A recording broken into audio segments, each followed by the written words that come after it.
যুবকরা, যুব সমাজ, তোমরা আমাদের কাছে সেদিন মিছিল করে কারো কাছেই তোমরা বলনি আমাদেরকে আগামীতে বেকার ভাতা দিতে হবে। কোন যুবক বলেছিল? আমাদের যুবকরা কারো বেকার ভাতা চায় না। এই যুবকরা অধিকারের জন্য, কাজের অধিকারের জন্য লড়াই করেছিল। আমরা কথা দিচ্ছি তোমাদের হাতকে শিক্ষার প্রশিক্ষণ দিয়ে ভরে দেবো ইনশাআল্লাহ। তারপরে তোমাদের মজবুত হাতে কাজগুলা তুলে দেবো ইনশাআল্লাহ। এরপরে বলবো আমাদের বাংলাদেশটা তোমরা গড়ে দাও। আমরা আগামীর বাংলাদেশ তোমাদের হাতে উপহার দিতে চাই। যুবকরা তৈরি আছেন? হাত তুলুন। মাশাআল্লাহ, আবাল বৃদ্ধ বনিতা সবাই যুবক।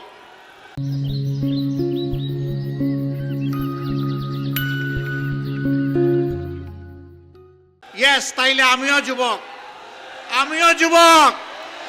ইনশাআল্লাহ যৌবনের প্রত্যাশার বাংলাদেশ। আগামী 15 তারিখ আমরা নতুন সূর্য পাবো ইনশাআল্লাহ। মা বোনরা বড় ঋণী করেছেন। জুলাইয়ের 15 তারিখ আমাদের মেয়েদের গায়ে ঢাকা বিশ্ববিদ্যালয়ে যখন হাত দেওয়া হয়, সারা বাংলাদেশে আগুন জ্বলে উঠেছিল।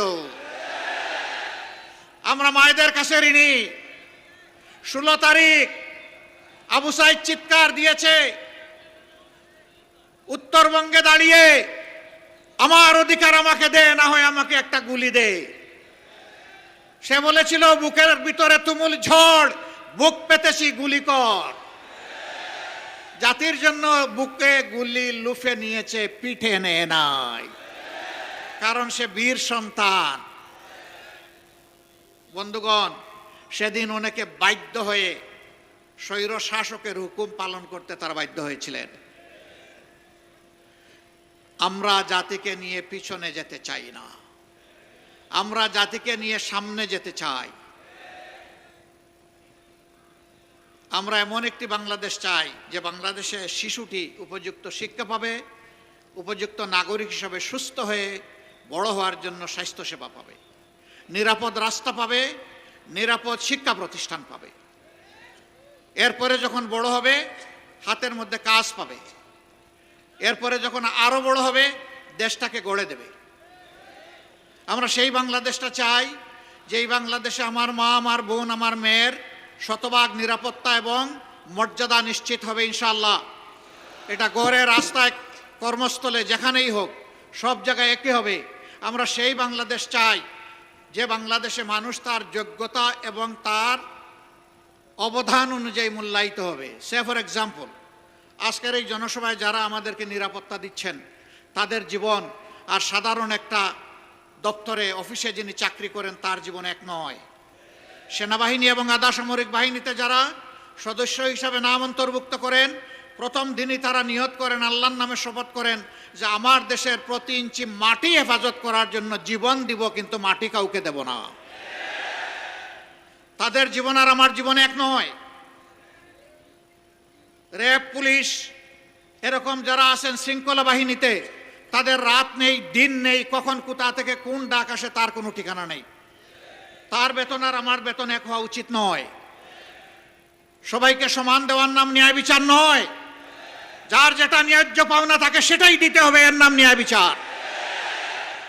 আমি আমার রাষ্ট্রের কর্মকর্তা কর্মচারীদেরকে সম্মানের সাথে বাঁচার, জীবন ধারণ করার ব্যবস্থা করে দেব না, আর সে অপরাধ করলে তাকে শাস্তির আওতায় আনবো, সরকারের কোনো অধিকার নেই। আগে তাকে তার অধিকার দিতে হবে যাতে সে মন খুলে, মন উজাড় করে রাষ্ট্রকে সেবা করতে পারে। তারপরে যদি কেউ অপরাধ করে অবশ্যই শাস্তি তার পাওয়া উচিত, কিন্তু এর আগে নয়। এমনকি একজন চোর চুরি করার পরেও সাথে সাথে তাকে শাস্তি দেওয়া যাবে না। আগে দেখতে হবে পেটের ভিতরে আগুন জ্বলছে কিনা। যদি আগুন জ্বলে, ক্ষুধার জ্বালায়, আগে আগুন নেভানোর দায়িত্ব হচ্ছে সরকারের। ওই আগুন নেভানোর পরেও যদি লোভের বশবর্তী হয়ে চুরি করে, তখন তার শাস্তি হবে, তার আগে নয়। আমরা সেই সরকার চাই, সেই বাংলাদেশ চাই যেই বাংলাদেশে আইন হবে সবার জন্য সমান। যে দেশে একজন সাধারণ মানুষ অপরাধ করলে নির্দিষ্ট অপরাধের জন্য তার যে নির্দিষ্ট শাস্তি হবে, দেশের প্রেসিডেন্ট, প্রধানমন্ত্রী একই অপরাধ করলে তাদেরকেও ছাড় দিয়ে কথা বলা হবে না। একই বিচারের মুখোমুখি হতে হবে। বিচারের নামে কোনো ইম্পিউনিটি নাই, দায় মুক্তি নাই। এ বিচার মেনে নিতে হবে। এই সামাজিক ন্যায় বিচার যখন কায়েম হবে, বাংলাদেশ ইনশাআল্লাহ রকেট গতিতে সামনের দিকে এগিয়ে যাবে। আপনাদের সকলকে ধন্যবাদ। দুটি ভোট আজকে আপনাদের কাছে চাই।